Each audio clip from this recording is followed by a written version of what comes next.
ದಿಲೀಪ್ ರಾಜ್ ಅವರ ಅಕಾಲಿಕ ಅಗಲಿಕೆ ಚಿತ್ರರಂಗ ಹಾಗೂ ಕುಟುಂಬದವರಿಗೆ ದೊಡ್ಡ ಆಘಾತ ತಂದಿದೆ.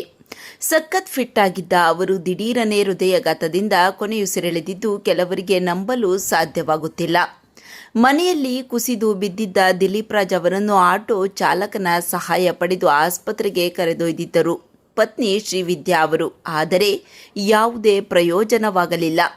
ಈ ಬಗ್ಗೆ ದಿಲೀಪ್ ರಾಜ್ ಮಗಳಾದ ಧೃತಿ ಮಾತನಾಡಿದ್ದು ಕೊನೆ ಕ್ಷಣದ ಬಗ್ಗೆ ವಿವರಿಸಿದ್ದಾರೆ. ನಟ ದಿಲೀಪ್ ರಾಜ್ ತಮ್ಮ 47ನೇ ವಯಸ್ಸಿನಲ್ಲಿ ಇಹಲೋಕ ತ್ಯಜಿಸಿದ್ದಾರೆ. ಪತ್ನಿ ಹಾಗೂ 2 ಮಕ್ಕಳನ್ನು ಅಗಲಿ ಬಾರದ ಲೋಕಕ್ಕೆ ಪಯಣ ಬೆಳೆಸಿದ್ದಾರೆ. ಈ ಬಗ್ಗೆ ಮಾತನಾಡಿರುವ ಮಗಳು, ನಮಗೆ ಆಂಬ್ಯುಲೆನ್ಸ್ ಸಿಕ್ಕಿದ್ದರೆ ಸಹಾಯವಾಗುತ್ತಿತ್ತು ಎಂದು ಕಣ್ಣೀರು ಹಾಕಿದ್ದಾರೆ. ಕೊನೆ ಕ್ಷಣದಲ್ಲಿ ಸಹಾಯಕ್ಕೆ ಬಂದಿದ್ದ ಆಟೋ ಡ್ರೈವರ್ ದೇವೇಂದ್ರ ಅವರನ್ನ ನೆನೆದಿದ್ದಾರೆ. ಮೊನ್ನೆ ಮೇ 13 ಬೆಳಗಿನ ಜಾವ 5 ಗಂಟೆ ಸುಮಾರಿಗೆ ಅಪ್ಪ ಮನೆಯಲ್ಲಿ ಕುಸಿದು ಬಿದ್ದಿದ್ದರು. ನಮ್ಮ ಮನೆಯ ಸಮೀಪವೇ ಆಟೋ ಅಂಕಲ್ ಮನೆ. ಬೆಳಗ್ಗೆ ಅಪ್ಪನ ಪರಿಸ್ಥಿತಿ ನೋಡಿ ಅಮ್ಮ ಕಿರುಚಿಕೊಂಡಾಗ ಅಂಕಲ್ ಸಹಾಯಕ್ಕೆ ಧಾವಿಸಿದರು.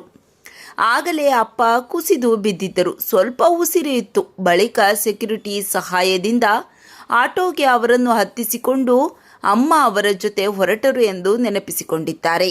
ಹತ್ತಿರದ 2 ಆಸ್ಪತ್ರೆಗೆ ಹೋದರೂ ಕೂಡ ಡಾಕ್ಟರ್ ಇರಲಿಲ್ಲ. 3ನೇ ಆಸ್ಪತ್ರೆಗೆ ಹೋಗುವಾಗ ಆರ್ಚ್ ಪೆಟ್ರೋಲ್ ಬಂಕ್ ಬಳಿ ಬಂದಾಗ ಅಪ್ಪ ಹಾ ಎಂದು ಉಸಿರು ಎಳೆದ್ರು ಅಷ್ಟೇ.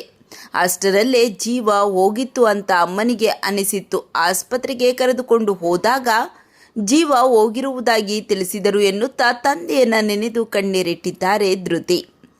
ಆಸ್ಪತ್ರೆಯಲ್ಲಿ ಡಾಕ್ಟರ್ ಇದ್ದಿದ್ರೆ ಇಂದು ದಿಲೀಪ್ ರಾಜ್ ಬದುಕುತ್ತಿದ್ದರು ಅಂತ ಅನೇಕ ನೆಟ್ಟಿಗರು ಕಾಮೆಂಟ್ ಮಾಡುತ್ತಿದ್ದಾರೆ. ಈ ಬಗ್ಗೆ ನಿಮ್ಮ ಅನಿಸಿಕೆಗಳನ್ನು ಕಾಮೆಂಟ್ ಮಾಡಿ ತಿಳಿಸಿ.